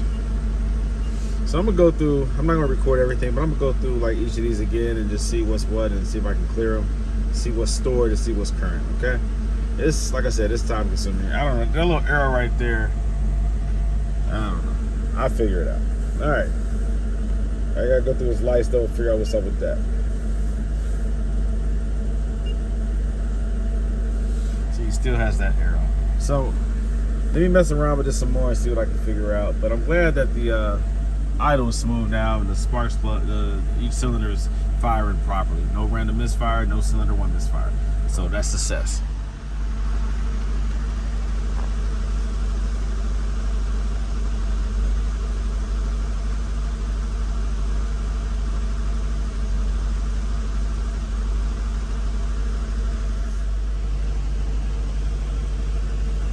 This is the front driver's side SAM unit.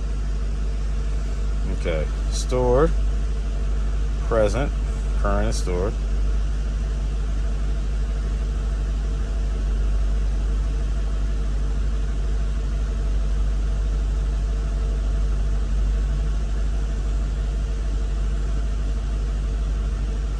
Okay, and so regarding this right here, I pull this out, there's nothing, right? There's no bulb holder. And I had to dig inside of here and there's just some wires that were just dropped down in there. So this right here is supposed to be connected to the bulb itself, or the light bulb itself, the holder. And it doesn't exist. So those wires, I'll have to connect to a socket and then clear the code, and hopefully the SAM unit sees it and lights it up. Don't know what happened, but that's why this light does not light up. I swear, I keep all kind of parts handy. I have a drawer over here just full of just wires and parts. I have a couple of drawers just full of just stuff that you just never know when you might need it. So that's the case right here. This right here is for these lights right here. I've done modification on some of my other cars, and so that's why I have a whole lot of stuff. Okay, all right, so I'm going to wire those, connect those to this socket here, put a light bulb in it, and see what happens.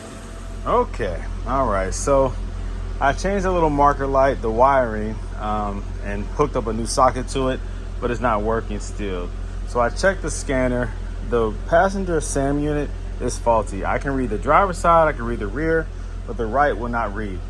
When I pulled out that relay for the horn, I think it was P as in Paul, it had corrosion on it. So water has gotten into that SAM unit and has caused it to be have some issues. So honestly, I would say replace the passenger SAM unit. You see, when the lights are turned off right here, the passenger headlight will still come on when you first start the car. Then you have to put it on auto and turn it off. So it still wants to receive a signal for some reason, even when it's not supposed to. So that's indicative of a issue with that SAM unit also. It does what it wants to do, that front headlight. And so the SAM unit on the right is faulty.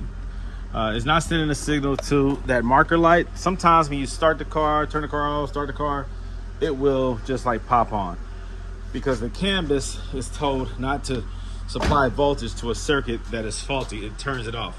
So instead of there being an individual fuse for every circuit, Mercedes has a canvas design system. It's a German thing that will automatically turn off a circuit when it realizes that there's a short or something like that. So it's a smart system, but it's also a complex system, and it makes it difficult to diagnose. But in this case, because that SAM unit, which is the front passenger side, will not even read on the scanner, that's a problem. So it's indicative to me that SAM unit has been wet and needs to be replaced. I see that fuse, the actual cover for that SAM unit has been it's been broken. So there's been some play in there. Somebody's messed around in there, and the cover itself has been broken. The seal is compromised. It has a bad seal, so that tells me that it's easy for water to get inside there, and that's exactly what has happened. So it's hard to reach. It's next to the battery. You got to move the negative battery cable a little bit, wiggle a couple wires that run to the hood for the sprayers and all that stuff, the sensors. Move that stuff out the way and get it out of there. It's easy for you to break something trying to get that out. And I think that's what happened. At some point, water has gotten inside of there. So that's the issue. So I say replace the front passenger SAM unit, and I think all these other issues will go away. All right, so that's my recommendation. But besides that, the coilover conversion is done. The car is finally idling very smoothly. The coil pack and spark plugs was the answer. This car is nice. Initially, I did the coil pack, but it was still doing it, so I did the 2 spark plugs, and that did it. So it's good to go. The horn itself won't work. It also communicates with that passenger side front SAM unit, because that was the relay that I pulled out, and it was indicated that it was wet. There was corrosion, the green stuff on it. I replaced that, but it's still there. It still won't activate. So I cleared the code, tried to clear the codes outside of this, but I can't get access to this to clear it. So, all right, that is what it is. So this is a car that will be heading back to North Carolina. I appreciate all the patience of the customer. He appreciates me going out of my way to do some of this extra stuff, especially those wheels. Hooking them up with some nice wheels, getting them mounted, balanced, installed, spacers, the proper length lug bolts. That's all a part of the process. So he'll be happy when he gets this back. I'll give it a bath, wash it up, and get it ready to get shipped out. Until then, talk to you guys later. Okay, before this car gets picked up, I decided to address the split bumper. The lower bumper was so split that it was hanging. And so I decided to do the repair. I used this 3M plastic bumper repair stuff. Let me show you You can't see it in here. Hold on one second. I explain why it's sitting elevated like that. It's this right here. Super fast plastic repair. This is the best stuff I've ever used. It is a 2-part, and it combines, it mixes. You can use this tool to mix it here, or you can just mix it yourself with a, lay it on a flat surface. In my case, I use a little mixing spoon, and I mix it up. You need this tool right here to squeeze it out, right? So you've seen these before, right? If you use like caulking and stuff like that, but this is a 2-piston designed specifically for this application. So you put that tip on there if you want to, and it mixes it. The problem is it's a one-time use thing, because once it mixes inside of there, it's no longer usable. So you have to buy a bunch of those, or you can just mix it yourself, which is what I do. All right. I'm having it sitting up like that because gravity, of course. So I pull the piston back and just let it sit up like that until I put a cap on it. Anyways, this right here, I first off did stitches, so to speak, with the zip ties up underneath. See if I can get some light up under here. So I zip tie it first, 1, 2, 3, just to give it some structure so it can hold. Then I applied this stuff on the inside. I caked it up real good on the inside to give it structure. And then I did it enough where it started to come out the crack, because it was still some pieces that were missing. It just wasn't a crack, but there were some pieces that had chipped off. And so the stuff started coming out. And so I decided, well, you know what? This stuff hardens like extremely hard, like plastic, and it can be sanded. So I decided to put some on the exterior, and after maybe an hour, maybe 30 minutes, then I'll go ahead and sand it off and smooth it out, and then hit it with some paint real quick. So that gives it a much better cosmetic look. This won't be hanging like it was. I guess maybe in some videos you might be able to see in the earlier part of this video how it was hanging. And coming off a curb, I mean, all it would have to do is snag and it would probably tear off. So I decided to go ahead and put it back together and then do this part. So the zip ties, I'll keep those in place. Some people will like cut those and fill those holes in and spray it. In this case, this is just like patch up work. If he wants it done or finished the right way, then you really go ahead and repair everything, because there's other cracks and damage to this bumper. You see that right there? I did this because I don't want this thing going up onto this getting towed or trailer during transport, it catching, snagging, and then ripping off. I'm not sure how they're going to connect this and roll this up. They should just drive it up and then secure it with the ropes. But either way, when it gets home, I just don't want him going up on a curb and it's snagging again. I don't want it driving off on my curb and it's snagging. So by just keeping it upright and keeping it secured, and then make it look cosmetically better than it did before, you're fine. So the underside, I really don't care about zip ties being present, because you're not going to really see the underside. The underside is the underside. But right here, what you see when you see the car, parked, you want it to look presentable. Again, he has other damage here. If you want to get it done right, you got to really drop this bumper. And in my case, I would do like the fiberglass thing. I would secure it from the inside and then run fiberglass filler and smooth it out, sand it, primer, paint. That's the right way to do it. I'm only doing this because it just really looked bad, and he doesn't have the means to do it right now, just because he's limited in his resources. There's not financially, but the part of town where he stays, those places really take advantage of you financially. If you drive a Benz, they're going to charge you. They're going to upcharge you, to do any kind of work. So I figured, let me go ahead and just do this. That's one less thing that he has to worry about. Also, the license plate bulb, I just replaced that because I did see that fault come up and I forgot to change that. So it's just little things I'm trying to do to help him out. Now this marker light, he has the SAM unit is compromised. It's been wet. So there's certain things that's not working. There's voltage that's not being sent out. Current that is not being received from certain components, such as the horn. This marker light right here is not receiving voltage.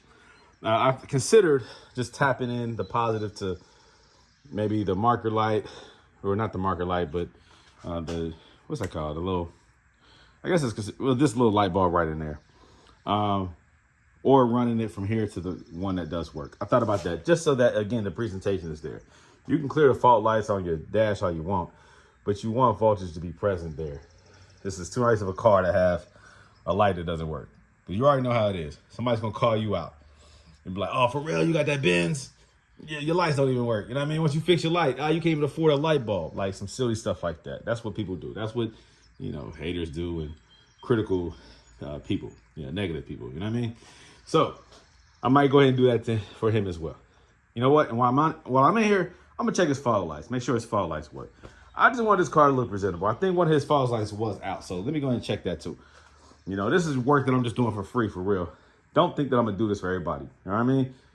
This is a person who I've decided to connect with and help out, due to the circumstances.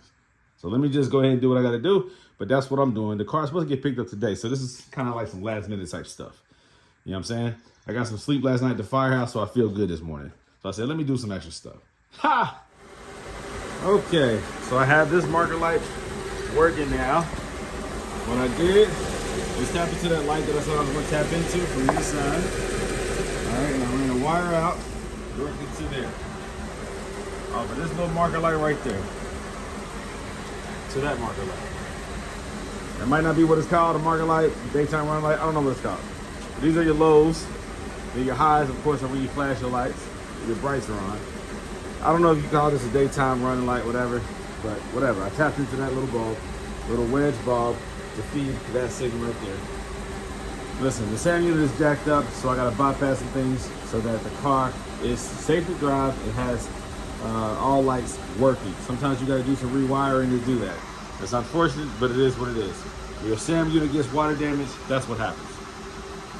What I would recommend is getting a new SAM unit. Then you can cut this wire and connect it to the proper wire. So I will zip tie the original wire to the ground wire or something so that it can be easily accessed by popping that light cover out. All right, so that's what I'm doing. That works. Now, looking at the fog lights, passenger fog light does not come on, driver's does. This could also be related to the SAM unit. All right, I'll put a new bulb in and I'll see. If it doesn't light up, then you know what it is. The only way to fix that is to tap into another light. You can tap it into that fog light, it will draw more current out of that circuit, which can be a problem for the SAM unit on the driver's side. So I'm not sure if I'll do that. He might just have to roll with with just one fog light. Or you can put like an LED light in there and it will draw less current and it won't cause an issue for the SAM unit as much, right? LED draws less current. But if you have the one with the fan, with the built-in resistor, then it will cause the same problem as a halogen bulb. These are just some things you gotta consider when you start doing modifications to the lighting on these Mercedes. All right? Alrighty. So now we have fog lights that work. We have a marker light that works. So I tapped into that fog light, the driver's side, and ran a signal wire over to the passenger side, which is the positive wire. The grounds work, but it's not receiving a turn-on signal or the voltage for that one. Again, what you have to consider is the current draw. I could have done LED, but then I probably would have had to add a resistance to that side in order for it to light up, because the SAM unit on the driver's side that works will see a low current draw. So instead of doing that, because I know these SAM units are intelligent, there is no fuse directly for the fogs that I'm aware of. I believe the SAM unit just receives a signal, or it's a CAN bus system. So it will either recognize the signal or not. And if there's too much current draw, I'm sure there's a fuse somewhere that will blow. So, but there's not a fuse like per fog light, per marker light, per headlight. It's not set up like that specifically. But there are fuses that are related that can blow, that will protect the SAM unit. But the CAN bus operates in an intelligent way. What signal goes where when there's a missing signal or breaking the line, okay? So understanding that system helps you to know how and what you can and cannot do and why things are not working. And in this case, we have a damaged passenger side SAM unit that is limiting some of the functions of the vehicle. I wish I could figure out the horn situation, but the horn runs through the passenger SAM unit, and then you have the relay is there, and then I guess you can bypass the relay if there's 12 volts present, and then there's a fuse that controls the horn itself. So I don't know, man. I don't know if I want to really mess around with that, man. It's just something I'm scared to get into because the vehicle is going back home to North Carolina, and I don't want him to have problems there that now I'm responsible for that he can't figure out. You know, it's just kicking the can down the road, but I'm still attached to the can, and I don't like that. So these right here, I feel safe modifying and doing, sending it back this way. But that horn situation, ultimately, it needs that canvas. I mean, it needs that sand unit replaced or looked at or fixed or repaired, something. Okay, but this right here can be reversed easily because I have just a wire that's just tapping into, like I said, the 12 volts on that side. You can cut that wire. I have it easily accessible up underneath, and even that marker light right there, I have the original wire attached to the new wires, so that's easy to turn back to the original wiring. So things that can easily be reversed is what I'm doing here. The last thing I have to do now before I send this car off is sand that down and paint it so that it looks presentable.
Okay, I'm finally done.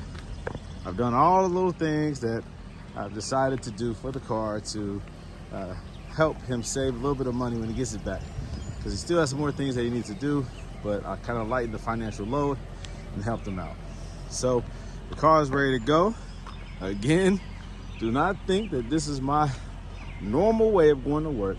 I am not taking on people's projects and fixing every little thing that needs to be done, because honestly, it boils down to maintenance, personal ownership, personal accountability and liability to make sure that you keep your car up and running. Oftentimes, people will buy these cars for very cheap. And I don't know if that's the case with this one. I'm not insinuating that it is at all. But over time, the more these cars exchange hands, the more issues these cars develop. Things break, things wear out, things get damaged. And so sometimes I've had in the past cars come my way that just needed tons of work. And I try to really focus on the coilovers, because taking on a project takes away from my personal projects.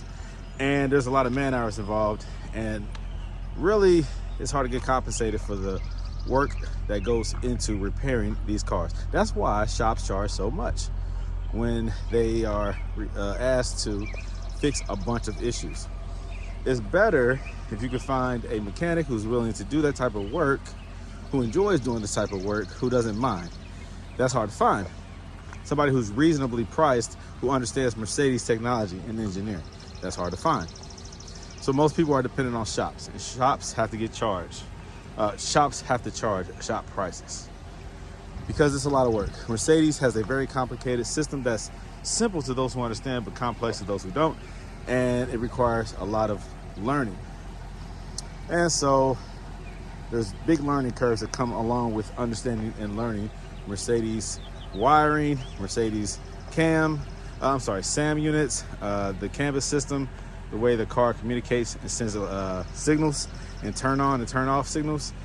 It's involved, very involved. You also have just the basic engine work, which is really not that complicated.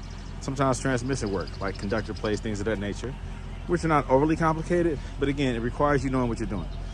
In this case, I did some wheel modification, I did some engine work, I fixed a couple things that were broken, I rewired a couple things, I replaced some bulbs, just, you know, and went through it, did a thorough diagnosis of the issues.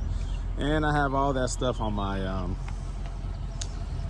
I used my scanner and I recorded a lot of those error messages. Some of those things I remedied, some of them are going to require a SAM unit replacement. So again, this is a situation where I decided to take on more than I wanted to, but I did it just because I wanted to. When it's all said and done, I chose to do what I chose to do. But please, keep in mind, even though I am a Mercedes customization and modification specialist, I want to focus on the work that I agree to do. So when I do a coilover conversion, I'm trying to get it done to get it out of here. Why? Because I have other cars that's coming. As this one gets picked up today, I have another one on the way. And that's how I get down. I do this from where I live, and so very limited space, you know. I have my own collection. I have my own Mercedes collection. Probably like 11 or 12 right now. So with customers' cars coming in from out of town, I have to show them the respect that they deserve, make sure that their car is done in a timely manner and returned back to them. And so I got to make sure that I take care of customers, but also have to make sure that I don't mess up my own personal affairs. That's the unique, I guess the uniqueness of me is that I'm doing this personally. I don't have a separate shop because I have a family, and I choose not to be away from my family more than I have to. I'm already gone at the firehouse. I don't need to be gone at a shop, a brick and mortar miles away. So that gives me some leverage, but it also puts some pressure on me to make sure that cars get done and get sent out. I've probably had this car for like a couple of weeks now. Yeah, I usually keep a car for like a week at the most, sometimes just two days, you know. This car right here, I decided to take on some of the issues, and I'm done at this point, and it is ready to go. So the car will be picked up today, and I think the customer will be very happy.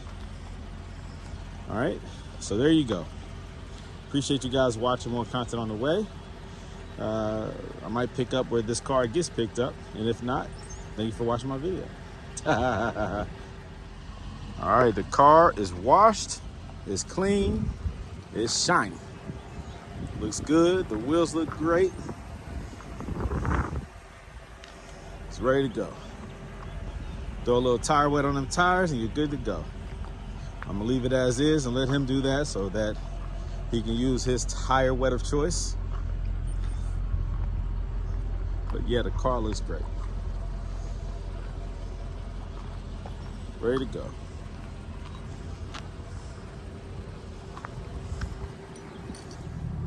Have you ever seen a car where the speedometer doesn't work, where it speeds up way faster than it really is going? Like I just took off and really I'm at like 15 miles per hour.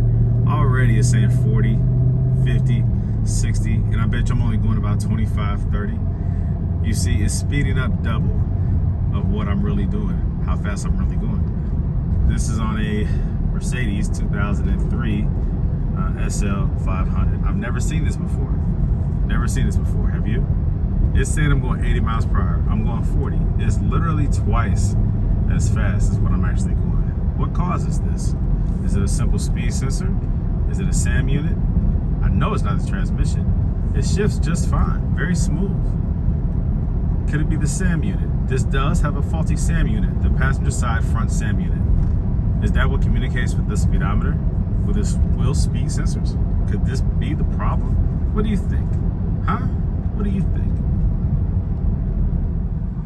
So this car now has the power that it's supposed to have. This car feels freaking fantastic. It's amazing when you have a misfire how your car can feel. It might, you know, okay, let me put it like this. sometimes when you haven't driven your car in a long time and you jump in it, you might think that the car feels okay. Yeah, it has a little shake, a little this, a little that. You say, well, it smooths out as it warms up. These V8s on these Mercedes have 2 spark plugs per cylinder. It's a very efficient, smooth, powerful, highly engineered engine. And so if you have one spark plug that is maybe misfiring, you will lack power, but you'll still have power. It will still accelerate. It'll still get you down that highway. It will still take off at lights, but there will be some slight vibrations and you will get a check engine light. If the coil pack is out, you'll feel that a little bit more, but you'll still be able to drive the car. It'll be operating off of 6 cylinders instead of 8, but it's still enough power to thrust and throw and accelerate this bad boy around. And sometimes when you have a car that gradually develops a problem, you kind of get used to it. You kind of don't notice it until it's fixed, until it's repaired. Then the difference is substantial. All of a sudden, oh my God, my car feels brand new. And sometimes the car is just, it feels the way it's supposed to feel. You forget how it's supposed to feel because it's been out of whack for a while. And I think that's the case here, because this one had a misfire. It had a check engine light. And he said it feels better when it warms up. You just got to drive it around. But I noticed that as soon as I got in the car and started it up, that is not normal.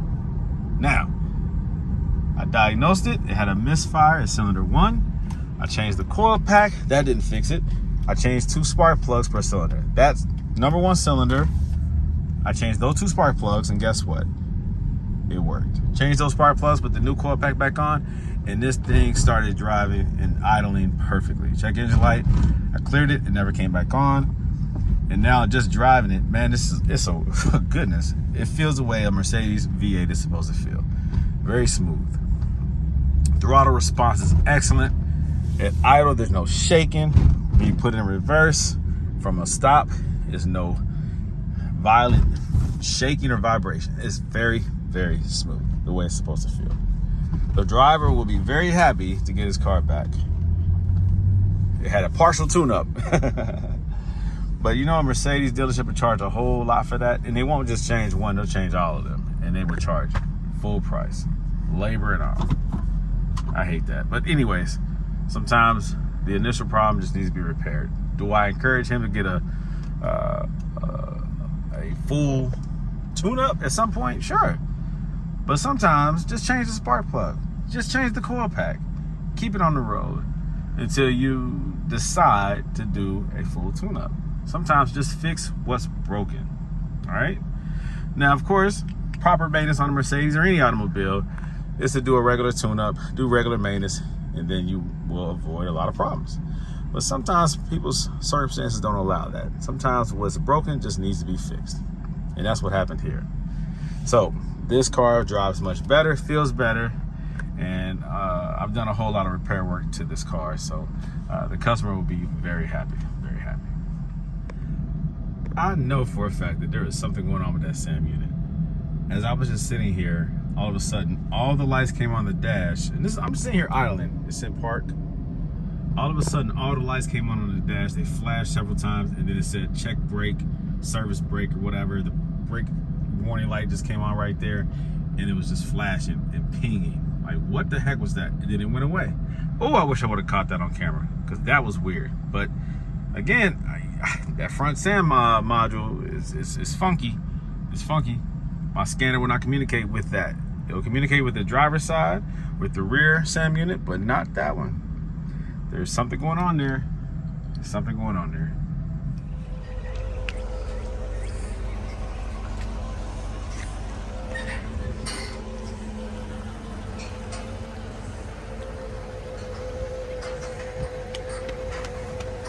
Are you winking at me?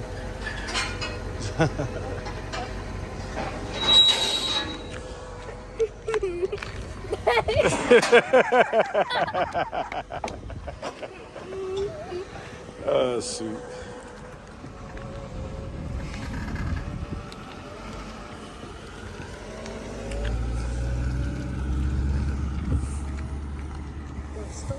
You stole it. It's cold. It is cold. make sure you get on here no problem. Gotta come over my way a little more. You're gonna miss it.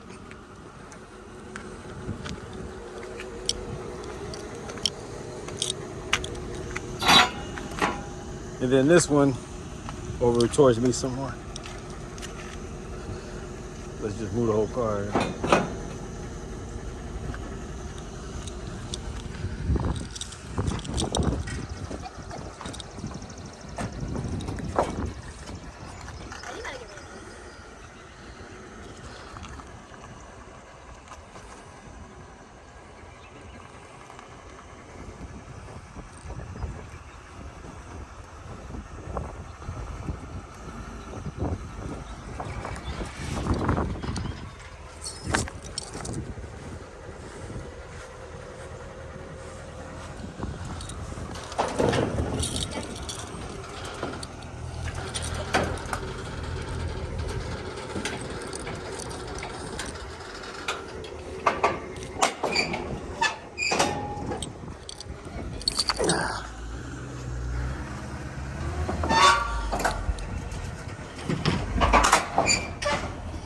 Yep.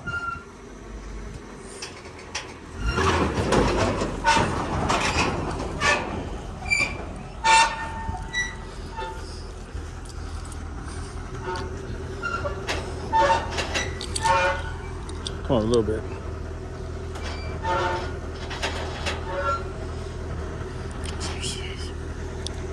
You got plenty of room.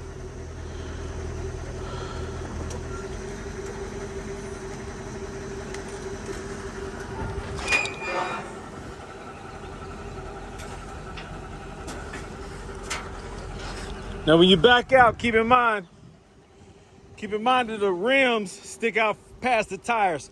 So when you back out, just make sure you don't hit these. You know what I mean? So that's why I said when you back, just make sure you don't hit that because you'll tear those rims up.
Is that good? Good job. All right, so long. Back to business.